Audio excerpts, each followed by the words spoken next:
Episode 2 Karasuno high school volleyball team. तो episode 2 की शुरुआत ठीक वहीं से होती है जहाँ पे हमारा एपिसोड 1 खत्म हुआ था, जहाँ पे हमारा मेन कैरेक्टर कागेयामा को कारासुनो में देख के काफी हैरान होता है, जिसपे कागेयामा हमारे मेन कैरेक्टर को देख के बोलता है कि तुम वही पिछले साल वाले हो ना, जो भी नाम है तुम्हारा। गजब बेइज्जती है। इसके बाद हमारा मेन कैरेक्टर ऑफिशियली अपना नाम रिवील करता है, जो कि होता है हिनाटा। खैर वैसे हमारा मेन कैरेक्टर का नाम होता है हिनाटा शोयू। फिर हिनाटा कागेयामा को बोलता है कि तुम्हें तो ये भी याद नहीं होगा कि तुमने पहले राउंड में किस टीम को हराया था। इस पे कागेयामा बोलता है कि तुम मुझे अच्छे से याद हो, और उसके बाद अपने मन में सोचने लगता है किस लड़के के पास कमाल की रिफ्लेक्सेस, जंपिंग एबिलिटी और स्पीड है, लेकिन ये उनका फायदा उठाना बिल्कुल नहीं जानता। इसके बाद कागेयामा हिनाटा को बोलता है कि वो एक हारा हुआ नारंगी बंदर है,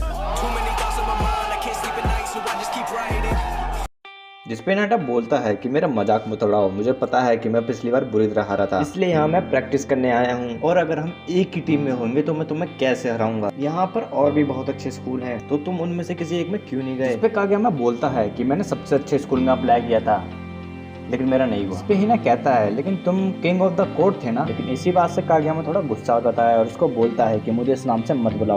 तभी वहाँ पे कारासुनो वॉलीबॉल टीम के सीनियर आ जाते हैं। यहाँ पे कागेयामा और हिनाटो को देखकर वो काफी खुश होते हैं कि उन्होंने उनकी टीम को चुना, और उनमें से जिसका नाम तनाका होता है वो उनकी तारीफ करता है कि उन्होंने उसको पिछले साल खेलते हुए देखा था, और पिछले साल से तुम्हारी हाइट अब तक नहीं बढ़ी। और जिसपे हिनाटा बोलता है कि भले उसकी हाइट छोटी हो, लेकिन वो इस टीम का सबसे बेस्ट प्लेयर बनकर रहेगा। जिसपे कागेयामा हिनाटा को बोलता है कि जब तुमने इतनी बड़ी बात बोल ही दी है तो मेहनत करना भी स्टार्ट कर दो, नहीं तो फिर से अपने 3 साल बर्बाद कर दोगे। जिसपे कागेयामा और हिनाटा की आपस में बहस होने लगती है, और वहाँ पे तभी उनके वाइस प्रिंसिपल आ जाते हैं, ये बोलते हुए कि तुम लोग झगड़ा तो नहीं कर रहे थे ना। जिसपे तनाका हिनाटा को बोलता है कि हमें अच्छे से पेश आना होगा, क्योंकि वाइस प्रिंसिपल को झगड़ा बिल्कुल पसंद नहीं। जिसपे हिनाटा कागेयामा को बोलता है कि तुम मुझे बॉल सर्व करो, तुम कहीं भी मारोगे मैं उसे रिसीव करूंगा, और मैंने बहुत प्रैक्टिस करी है, अब मैं पिछले साल जैसा नहीं रहा।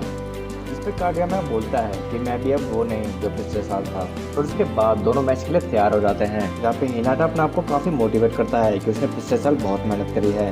और तभी कागेयामा एक जंप सर्व करता है, उसको देख करके हिनाटा काफी हैरान हो जाता है कि एक जंप सर्व, पिछले साल तो ये बस नॉर्मल सर्व करता था।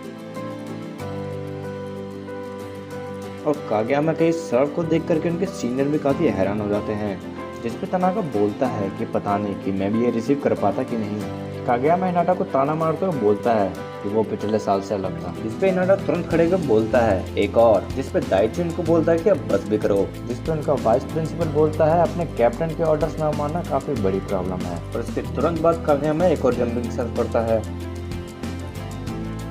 और हिनाटा की मूवमेंट को देख करके सभी लोग काफी हैरान हो जाते हैं कि क्या रिफ्लेक्सेस है। लेकिन हिनाटा वो बॉल अच्छे से रिसीव नहीं कर पाता, और बॉल सीधा जाके वाइस प्रिंसिपल के चेहरे पे लगती है, और जिससे होता ही है उनके नकली वाल यानी कि उनकी विग हवा में उड़ जाती है। जिसको देख के तनाका कहता है कि क्या ये नकली थे। जिसपे हिनाटा बोलता है कि हमें तो सेरेमनी के वक्त ही पता चल गया था कि ये नकली वाल है। जिसपे वाइस प्रिंसिपल दाइची को बोलते हैं कि क्या तुम थोड़ी देर बाहर आओगे। इसके बाद दाइची बोलता है कि वाइस प्रिंसिपल का ये राज जानने की वजह से हम लोग बच गए, लेकिन मैं चाहता हूँ तुम सब लोग ऐसा बर्ताव करो जैसे कि तुमने कुछ देखा ही नहीं।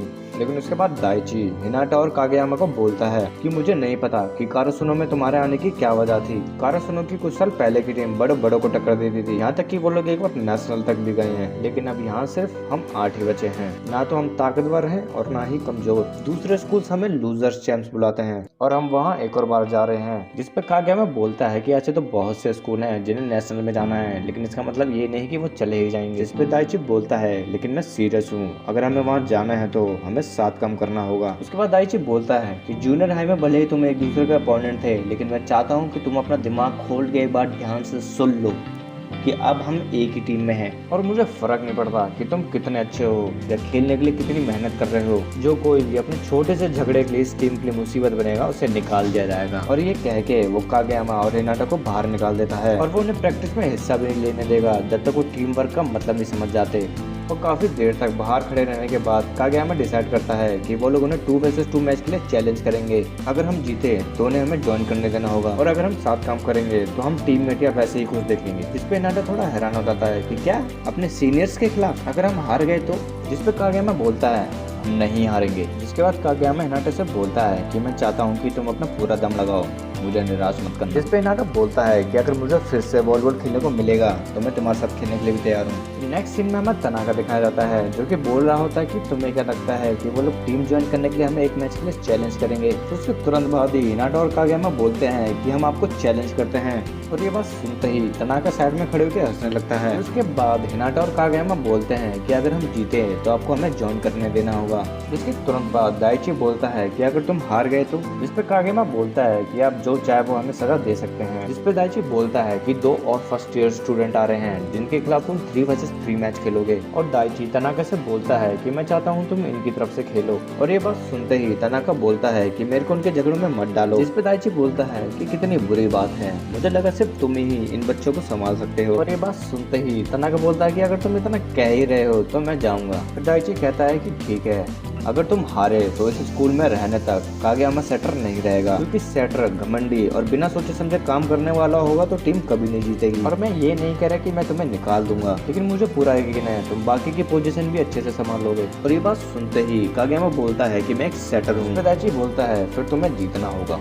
जिसपे हिनाटा बोलता है कि मेरा क्या, मैं भी यहाँ पर हूँ। और दाइची बोल के चला जाता है कि मैच सैटरडे को सुबह होगा। फिर उसके बाद कागेयामा काफी गुस्से में होता है। जिसपे हिनाटा बोलता है कि क्या हुआ, क्या तुम इसलिए गुस्सा हो क्योंकि सिर्फ तुम्हें ही सजा मिलेगी। उसके बाद हिनाटा बोलता है कि कोई बात नहीं, मुझे पूरा यकीन है तुम बाकी की पोजीशन भी अच्छे से संभाल लोगे। और वैसे भी स्पाइकर तो सेटर से ज्यादा लाजवाब होते हैं, उन्हें बॉल को जोर से मारने को मिलता है। कागेयामा काफी गुस्सा हो जाता है और हिनाटा को बोलता है कि एक सेटर टीम के कंट्रोल टावर जैसा होता है और सेटर को ही सबसे ज्यादा बॉल मिलती है। और ये सारी पोजीशन में सबसे अच्छा है क्योंकि इससे तुम पूरे कोर्ट पर राज कर सकते हो। और अगर सेटर बॉल सेट ना करे तो स्पाइकर बॉल नहीं मार सकता। हिनाटा बोलता है कि मैं समझ सकता हूँ कि सेटर का काम सबसे मुश्किल है, लेकिन तुम अकेले तो नहीं खेल सकते ना। और हिनाटा बोलता है कि हमें बस जीतना है। और उनको चैलेंज देते वक्त तुम काफी जोश में लग रहे थे। जिसपे कागेयामा बोलता है कि हमें सैटरडे से पहले तेरी बकवास रिसीविंग का कुछ करना होगा। जिसपे हिनाटा बोलता है कि प्रैक्टिस के लिए वैसे हम जिम इस्तेमाल नहीं कर सकते। और तभी अंदर से तनाका बोलता है कि शायद हम सुबह 7 बजे से प्रैक्टिस शुरू कर सकते हैं। और ये बात तनाका थोड़ी जोर से बोलता है ताकि ये बात कागेयामा और हिनाटा सुन ले। और ये बात सुनते ही कागेयामा और हिनाटा एक दूसरे से बोलते हैं कि सुबह 5 बजे लेट मत होना,